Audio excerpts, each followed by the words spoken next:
जय श्री राम। राम राम नमस्कार। Education system Bihar में आपका स्वागत है।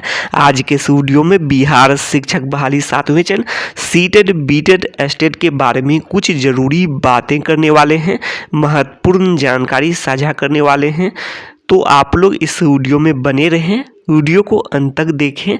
यह वीडियो सभी विषय के शिक्षक अभ्यर्थियों के लिए महत्वपूर्ण है। 7वें चरण सीटेड बीटेड एस्टेट उत्तीर्ण अभ्यर्थियों के लिए महत्वपूर्ण है। 7वें चरण शिक्षक अभ्यर्थियों के लिए बड़ी खबर निकलकर सामने आ रही है। वीडियो को शुरू करने से पहले एक नज़र सुर्खियों पर। आप लोग हेडलाइन देख रहे होंगे, इन सभी महत्वपूर्ण बिंदुओं पर बातें करने वाले हैं। आज की तमाम बड़ी खबर के बारे में जानकारी स्पष्ट करने वाले हैं। बड़ी खबर 7वें चरण शिक्षक अभ्यर्थियों के लिए शिक्षा मंत्री जी का बड़ा बयान आप लोग यहाँ देख रहे होंगे। शिक्षा मंत्री जी स्पष्ट कर रहे हैं, राज्य स्तरीय चयन एजेंसी के द्वारा जो 7वें चरण की बहाली प्रक्रिया के लिए, जो कि आप लोग जानते हैं 7वें चरण की बहाली प्रक्रिया केंद्रीकृत और ऑनलाइन होने वाली है। और यह भी बातें हैं, अभ्यर्थियों के मन में आशंकाएं हैं। जब से कॉमर्स में जिक्र किया गया है नियमावली 2020 का, तो ऐसे में यह भी मानने लगे हैं कुछ अभ्यर्थी, क्या एकेडमिक अंक पर बहाली होगी या फिर 60-40 जो कि सुर्खियों में है। और पेपर के माध्यम से भी जानकारी स्पष्ट की गई है कई बार 60-40 के बारे में। तो ऐसे में अभ्यर्थियों के मन में आशंकाएं हैं। तो वैसे भी आप लोग जान सकते हैं, जब तक जो नियमावली जो 2020 ही अभी है, प्रभावी 2020 ही है, और जब तक यह फाइनल होकर जो नियमावली 2022-23 नहीं आ जाती है, तब तक नियमावली 2020 ही प्रभावी होंगे। और इसी कारण से जिक्र किया गया है। तो ये भी बातें हैं, कॉमर्स के जो आप लोग देखे होंगे उसमें जो नोटिफिकेशन जारी हुआ है कॉमर्स अभ्यर्थियों के लिए, तो यह भी बातें हैं। अब ऐसे में आप लोग यह भी जान सकते हैं 2022-23 का आना ही है और कई चेंज भी होने हैं। और सर्वप्रथम आप लोग देख सकते हैं चेंज में यह भी है जो कि केंद्रीकृत और ऑनलाइन बहाली होने वाली है, और इसके प्रोसेस के बारे में भी जिक्र किया जाएगा। तो ये सब बातें हैं, तो इसीलिए चेंज तो होने ही हैं और कई बदलाव भी होने हैं। तो जिसके कारण से, और जिस वर्ष में नियमावली में संशोधन होता है उस वर्ष के अनुसार से नियमावली कही जाती है, समझी जाती है। तो ये भी बातें हैं। तो ऐसे में आप लोग देख सकते हैं, और यहाँ पर आप लोग देख रहे होंगे कि जो केंद्रीकृत ऑनलाइन बहाली कैसे होगी, तो ये भी बातें हैं। तो ये है कि आप लोग यहाँ पर देखेंगे, तो ये है कि सबसे पहले ऑनलाइन आवेदन होंगे और राज्य स्तर पर आवेदन लिए जाएंगे। केंद्रीकृत रूप से ऑनलाइन आवेदन होंगे, सभी अभ्यर्थी आवेदन करेंगे जो भी स्टेट 2019 क्वालिफाइड हों। इसके अलावा स्टेट 2011 क्वालिफाइड भी आवेदन करेंगे, जो जिनका नहीं हो सका है 6ठे चरण तक में, और जिनका हो गया है और अधिकतर का हो ही गया है, अधिकतर विषयों में सभी का हो चुका है। तो यही बातें हैं। अब आगे देख लेते हैं, स्टेट 2011 के बारे में बात की है, अधिकतर विषयों में हो चुका है। अब आगे आप लोग देख सकते हैं, मतलब ज्वाइनिंग हो चुका है स्टेट 2011 में, और अधिकतर जो बाकी हैं सभी क्वालिफाइड अभ्यर्थी स्टेट 2019 क्वालिफाइड अभ्यर्थी ही इंतजार कर रहे हैं 4 साल से।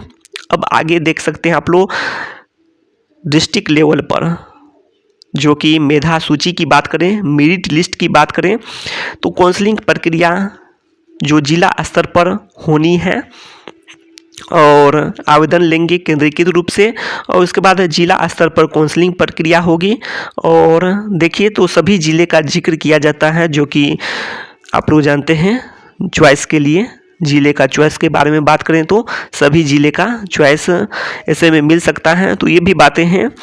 और इसके अलावा आप लोग देख सकते हैं, और वैसे आप लोग जानते हैं पहले भी जिक्र किए हैं, और वैसे में यह भी बातें किए थे बहुत दिन पहले कि जो मेधा में उतार चढ़ाव होंगे, और वैसे यदि नहीं होता है और कुछ ही जो 20 नियोजन इकाई का ही दिया जाता है, तो ऐसे में उतार चढ़ाव हो जाएंगे, कट ऑफ में उतार चढ़ाव होंगे। तो यही बातें हैं। तो इसका जिक्र बहुत दिन पहले भी किए हुए हैं। अब आगे देख सकते हैं आप लोग, तो जिला स्तर पर काउंसलिंग होंगे, काउंसलिंग होने के बाद जिला स्तर पर काउंसलिंग होंगे, उसके बाद मेरिट लिस्ट, ये सब काउंसलिंग होने, ये सभी होने के बाद नियुक्ति पत्र का वितरण होगा यहीं से। तो ये जिक्र किया गया है आज के पेपर में।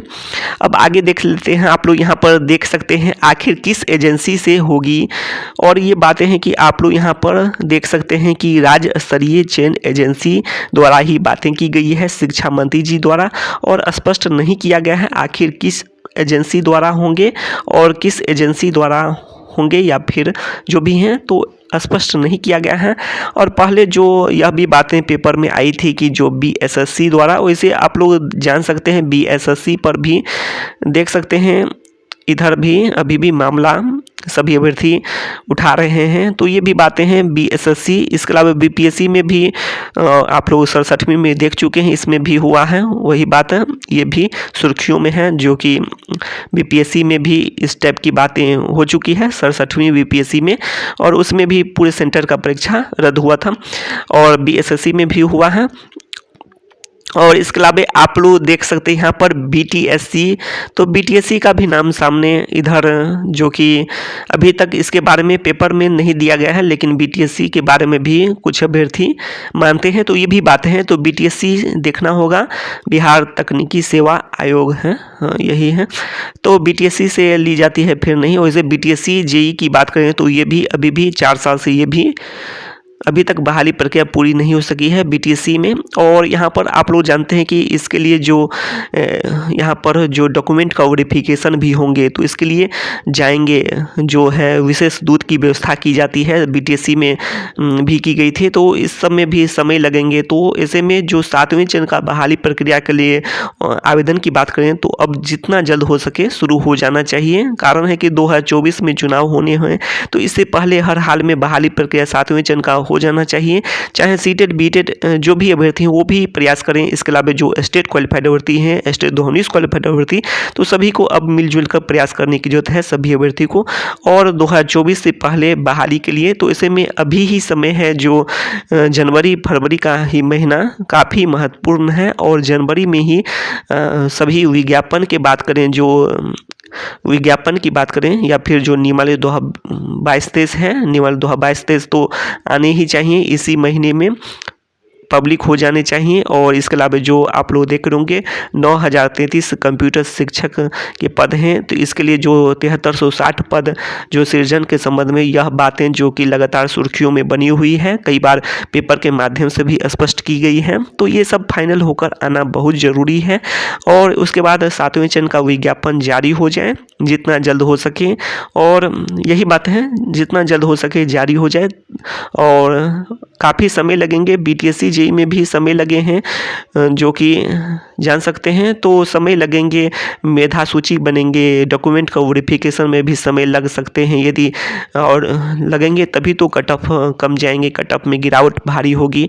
तो भारी गिरावट के लिए चाहिए कि जो डॉक्यूमेंट की सघनता से जांच हो, तो ये में भी समय लगेंगे। और बहुत सारे अभ्यर्थी अन्य राज्य से डिग्री प्राप्त किए हैं, तो ऐसे में वहाँ भी जाकर विशेष दूत की व्यवस्था की जाएगी, तो इसमें समय लगना ही है।